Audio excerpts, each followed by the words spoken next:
confirm that. Just kitty candy in the corner.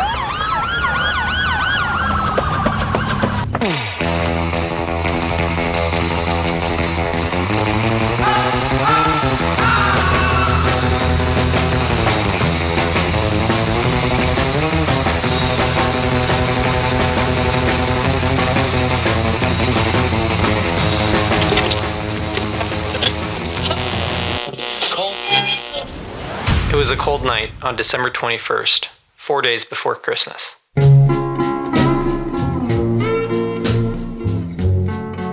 For the first time in nearly 800 years, Jupiter and Saturn were close to each other and visible in the sky. I've always been super interested in things like this, so I grabbed my camera and my tripod and headed down the stairs to take a few pictures. And just as I was about to go outside, my mom's phone rings. For the past few days, my throat had been sore, but I frequently get a sore throat with allergies, especially at this time of year. But this time, we knew it could have been something else, so I got tested for COVID. Unfortunately, that phone call was the doctor's office calling me to tell me that I'd tested positive. I don't know how to describe what I was feeling then. Suddenly, something else hit me, something that I didn't expect to be thinking of at that moment. My thought was that if I didn't hurry, I was going to miss the picture of Jupiter and Saturn. So I went outside, set up my camera, and aimed it at the sky. The first picture I got was this one. I knew I could get a much clearer one if I just adjusted a few settings. But unfortunately, this was the only photo that I got. Somehow I managed to snap the head of the tripod off while turning the camera around to look at the picture. Again, I stood there in shock with half of my tripod in one hand and half of it in the other. Jupiter and Saturn were quickly dipping below the horizon. Was I really about to miss this once-in-a-lifetime shot?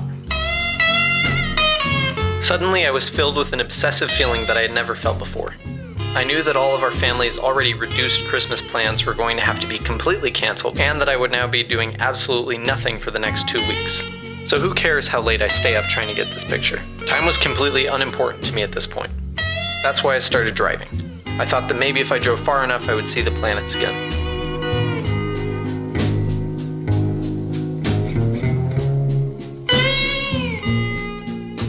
I drove and drove. Jupiter and Saturn weren't getting closer. Of course they weren't. They were hurtling through the sky at 30,000 miles per hour. How would I be able to catch them in a Honda Civic?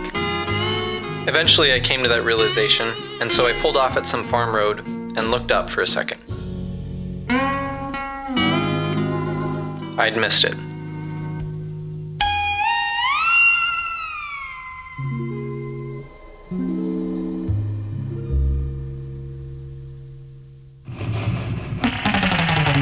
That's when I heard a song starting to play in my car that completely juxtaposed my current feelings of wanting to just run away from this horrible year.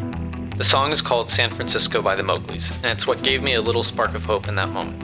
It was almost as if the night had suddenly turned into morning. And I think that's really what the purpose of this song is. To inspire hope and to help people understand that there will be brighter days if you love the ones around you as much as you can, even when all you want to do is run. I was in a tough spot at the moment, but for the 2 minutes of this song, I felt a little better. So I got back in my car, turned up the music, and like the song is about to say, I fell in love with the idea of love and its power to move us forward, binding us all together as one collective, unconscious force. I've been in love with love and the idea of something binding us together. You know that love is strong enough, and I've seen time tell tales about that systematic drug, yeah, that heart that beats as one. It's collectively, unconsciously composed. I knew then that I would be okay. I thought about the picture I missed, and I thought about the plans that had to be canceled. Like the song is about to describe, I lost my head for a few minutes that night, but I found it after I let hope take over.